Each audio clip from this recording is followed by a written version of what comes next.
Alright guys, back again, like I said, with my Wii and Wii U pickups. Again, the theme here is all really cheap shit that I've either been wanting or wanting to check out, whatever, add it to the library.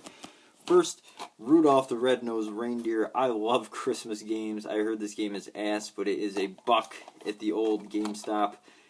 And it's complete, so I figured, what the fuck, and maybe a little crack will have fun with this next holiday season.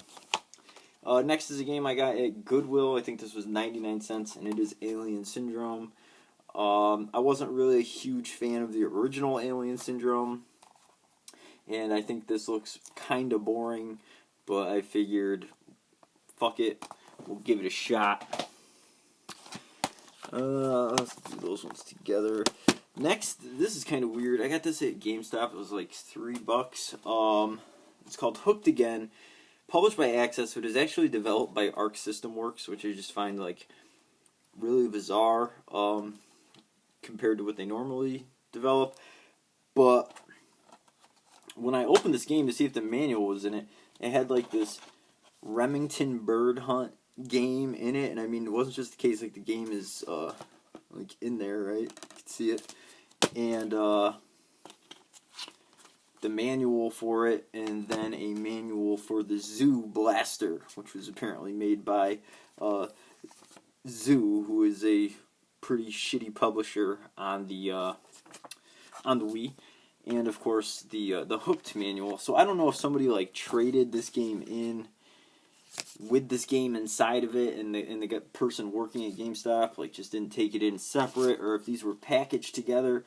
But I really doubt that. I just don't see why, because this was published by Mastiff, who also published Moon on the DS, a really cool game that I played, I don't know, a few months ago, and it got me interested in checking out other games that were published by Mastiff, and nothing really too interesting in my opinion.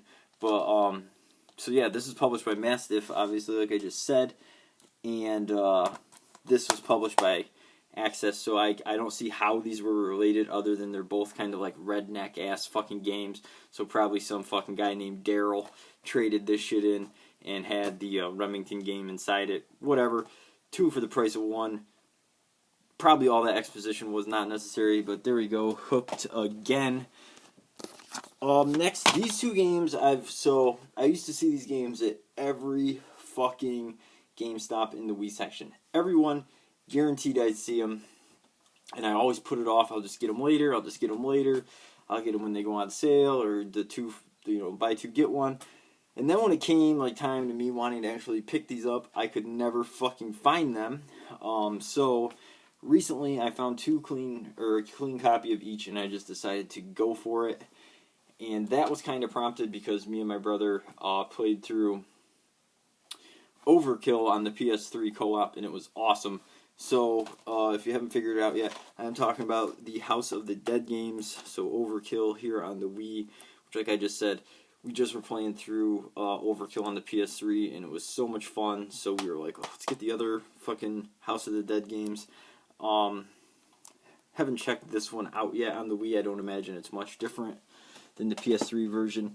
And then, of course, 2 and 3, and I mean, everybody has played House of the Dead 2 in the arcade, I would imagine, like at the movie theater, at least we used to, when we were kids, like fucking smoke a joint, like behind the fucking movie theater, and then go in and fucking play House of the Dead until you went to go see whatever fucking shitty Adam Sandler fucking comedy that you just paid $8 to go watch, fucking Big Daddy or some shit. If you guys grew up in the 90s, you probably know what I'm talking about.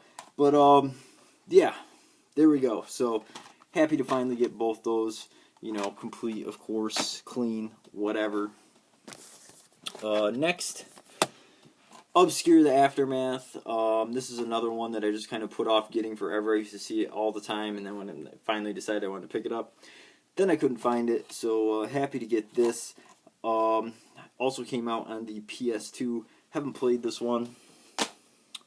I actually just played the first Obscure, which I'll be talking about in another video, and I fucking did not like it at all. It was actually a pretty big disappointment, but I'll save that for later. Next, this is something I've always wanted, and I finally found it really cheap at the pawn, so really, really excited to get this. Cursed Mountain, the special edition here with the bonus DVD or whatever it is. I think it's a DVD. I haven't even checked it out, but it had the bonus disc, whatever it is. I'm pretty sure it's a DVD. Really clean case here, little steelbook, plus the game, obviously. And this is like, I don't know, Cursed Mountain is a game that, like, I like Cursed Mountain, but at the same time, I feel like the motion controls just are kind of what holds it back, in my opinion. That and some of the some parts of the game are a little like unclear of what you're supposed to do. But overall, I do like Cursed Mountain, but it's not like a great game. But it's definitely like not a bad game in my opinion, and I am a fan of the game despite its many flaws. But I feel like I might be like a Cursed Mountain sympathist. Like, a lot of people hate the game, but I'm always like sticking up for it for whatever reason. And I don't know, I just, I have a love for flawed games. And last on the Wii U, only one game, and that is Star Fox Guard. I did not buy Star Fox Zero, but I came across this at a GameStop. I don't think it came with a manual, and they were selling it separately. Somebody had already traded it in, and it had this inside of it, this little fox patch. I don't know if this is like came with the game or whatever.